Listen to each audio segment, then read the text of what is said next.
For those of you who are familiar with the title of this film, or perhaps you've seen it at this point, you might look at this video and think, you're releasing this in 2022. GAL, you're way overdue. Which is true. It's a valid point. I'm in a catch-up mode, as I've been saying for a very long time. I've got a long, exhaustive list of movies, it seems, that I wanted to look at several titles. I just haven't had the chance yet. But I'm finally giving some of them a look. You know, it takes time, but I want to especially look at movies that... maybe I keep a longer list than many, but... You know, I tend to look at a wide berth of films, just to see what's out there, right? And to give notice to films that perhaps aren't as best talked about. I haven't heard about this movie before, and perhaps many other people haven't. Maybe for you, this is a first impression. Trauma is a Time Machine. You might look at this and think, you know, almost like I did, this is like a science fiction movie. You know, the concept of time machines, that oftentimes attributed to more sci-fi films and stories in nature. Well, it's not exactly that. And I'm still trying to best gauge what that title's signaling. I've got some inferences, but if you were to look at the plot, I think it helps a little bit in terms of shedding some light. And posts a very dynamic film. A deep one, a very sensitive one, but perhaps one that's a little more relevant even past, you know, where it was in 2018, which it certainly was at the time of its original release date, but especially where the world is these days into the 2022 season, we need more films that talk about certain subject matters like this. For those of you who aren't familiar with Trauma as a Time Machine, this is what IMDb says about it. The film explores a woman's self-destruction and healing from the traumatic after effects of rape within her relationship. Like I said, heavy subject. You're dealing with, you know, physical abuse in this, or physical and, sexual abuse, to just put it, you know, I guess not mildly.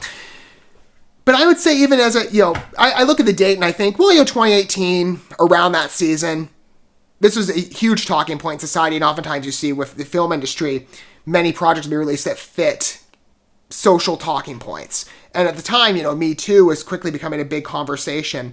Or you could say even more broadly than that, abuse overall. Which, as I've stated, you know, to varying degrees in past videos I've filmed and different reactions I've, you know, done for different projects all across the board, I am very sensitive to the plight of abuse victims. For some reasons I maybe won't qualify right now, but I do know a lot of people in my social circle that have that type of experience, and I've seen lots of films that explore it on a deep level. Plus, I'm a psychology major, so it's an interesting field to explore. Not to say, you know, that I take unnecessary enjoyment in studying the subject, because again, you're sending around a horrible and tragic subject, but it's a subject that needs to be explored deeply, especially since today, I still say, you know, with 2018, as much as Me Too in theory, I still say maybe in practice I had my concerns with it, but in theory of what it was supposed to do, at least trigger a conversation of what abuse does to people, to whatever extent that might be. Because again, there's so many different types of abuse. Maybe not necessarily physical abuse like what you see in the nature of this. Maybe more emotional abuse, psychological abuse, drug abuse. I mean, that one's a little more explored, I think, than the other types. But it opened up a door, by and large, I think society needs. And look where we are, you know, in 2022. What's one of the things I've said in the past, you know, with different headlines I've referenced as well for other productions. One of the results of a lockdown, maybe not as well known, but especially with, you know, 2020, what happened? Domestic abuse rates shot up.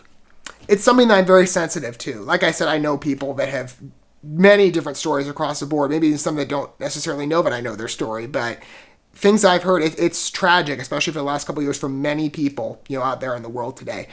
So I would say, you know, if Trauma is a Time Machine, perhaps maybe it did release, but maybe, you know, way back. But this type of message, I would call it transcendent. Let's see how well the film does in terms of exploring the subject matter. I mean, I look at the plot and I'm grateful to see that there's two sides to it, right? It's not only, and I hope the film maybe doesn't go too far. I mean, conceptually, again, you're talking about physical abuse, but let's see how far it goes in the illustration. Hopefully the film reins it in a little bit, because again, sensitive subject, a lot of people might be, you know, dissuaded from watching it depending on how far the film goes. I am very grateful to see that, like I said, two-sided coin. You not only have the documentation of what the self-destruction would do to somebody, but you have the healing process as well. So there's an edifying edge to this project too for people who perhaps watch this and happen to be in this type of situation themselves. Maybe it's not the most well-received beyond that, as, you know, you look on IMDb and from 188 reviews at the very least, it's got 2.9 out of 10 stars. So it's not the most promising. Maybe part of it's because not enough people have seen the film. And like I said, you know, subject matters like this, I personally don't tend to give other people's ratings too much thought unless I see evidence for myself, and maybe it's something that does concern me. At the very least, though, I'm going into this with a completely open mind. So, I'm going to go ahead and check out the trailer for Trauma's a Time Machine, and perhaps for you this is a first watch as well. And it's coming from Vertical Entertainment, by the way. They're a good studio from some of the projects I've seen. I haven't covered as much of their work maybe as some have looked at them, but they've had some good films from what I've seen from, like 5 or 10 pictures. Let's go ahead and take a look at Trauma's a Time Machine and see what the film presents in the way of its final presentation. Toby. The guy who changed it all.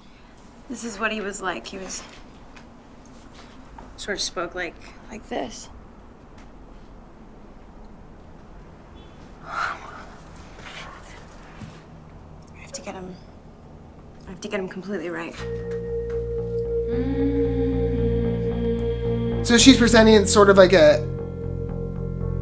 in reverie, not in reverie, but like in a remembrance account of what it was like for her in the past.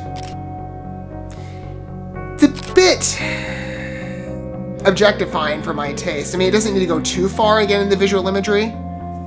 There's ways to explore a subject like this that's a little more conceited and not everything is stressed. What happened? The same thing that happened to you.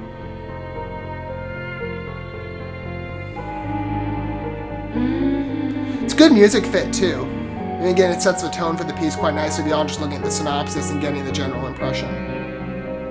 I have to become him, exactly him.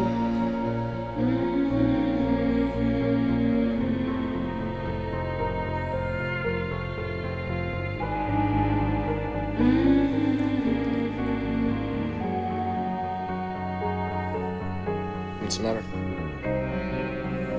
Nothing. I'm fine. Who's gonna believe it?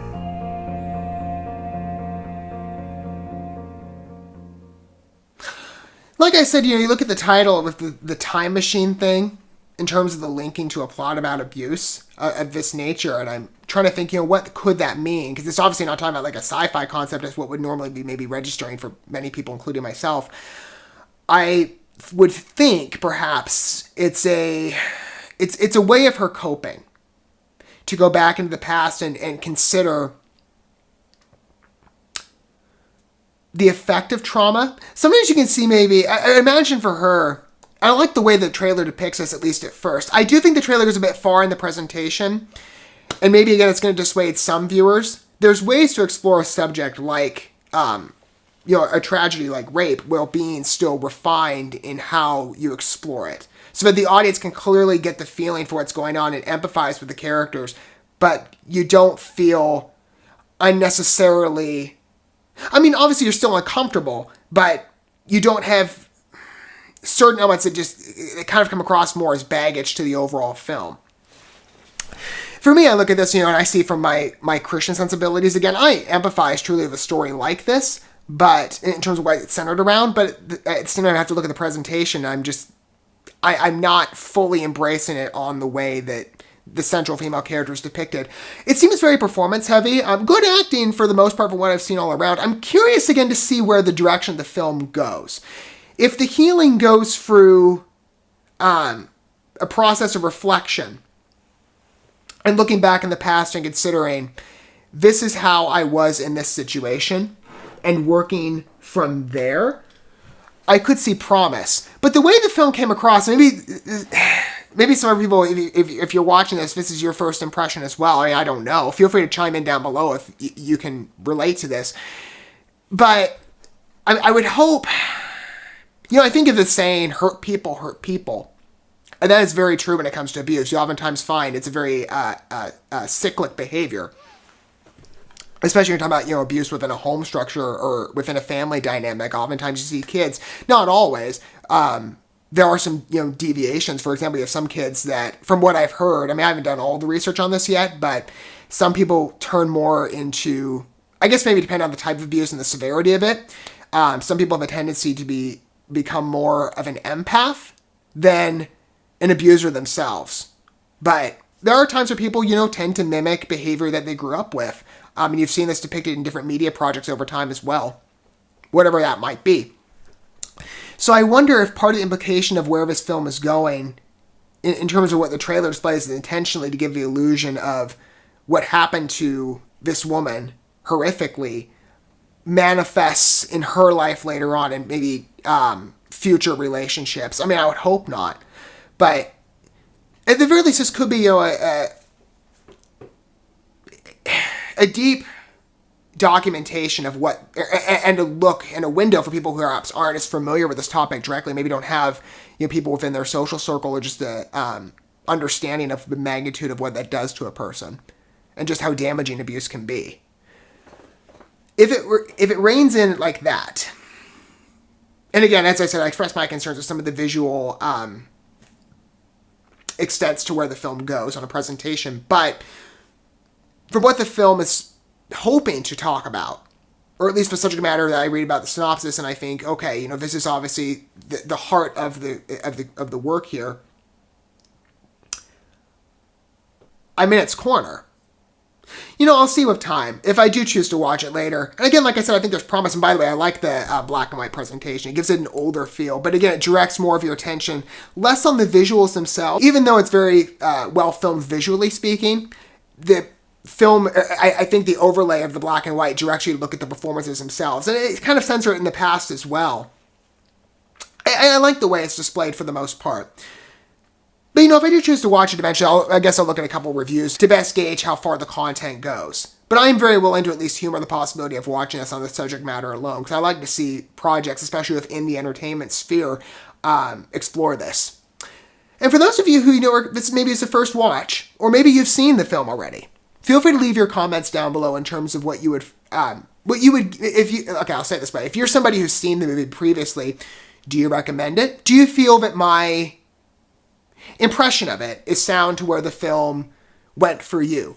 Or maybe for somebody, or maybe you're kind of the opposite camp. Maybe you're like, well, maybe I matched more of the 2.9 out of 10 sympathy as displayed on IMDb. This film perhaps wasn't the best illustration. Or for those of you who this is a first impression, would you be, comfortable watching a project like this? Again, it's dealing with a very sensitive subject matter, but I think it's one that society needs to talk about a lot more. I'm grateful that they are. Maybe in certain capacities, not as much as they should be. I mean, it's an evolving thing. I just think there's still room for growth. So even, all these years later, a 2018 project seems just as fresh and just as relevant. But like I said, for those of you, maybe this is a first impression, or for those of you who are familiar with this project, feel free to contribute your thoughts down below. But I guess in summary with this project, while I think maybe the visuals go to a bit of an extent that it's a bit unnecessary and perhaps deterring to some viewers out there like myself, I'm generally in the corner of what this film is hopefully seeking to explore, and I'm very much invested in this type of conversation, exploring the psychological dimensions of the film, whether it be just the process of navigating trauma and what that does to a person, or exploring the hope that can be found in the healing process. And hopefully this girl, for her, we'll see what the result is of her journey, but hopefully she gets to a more hopeful disposition. I guess if I do watch the project, until then, time will tell. But from what I can see in the trailer, for the most part, it's a very interesting and dynamic film, and I'm at the very least open to watching it eventually. Thank you so much for watching this video. Before you bounce, feel free to drop a like and comment, subscribe to this channel with a ding on the bell, and share this video with your friends. And consider checking out the description here. There you'll find links to my other channels, as well as addresses to my other social media accounts and ways you can help support my work if you feel so inclined. May God bless you, and looking forward to when our paths cross again.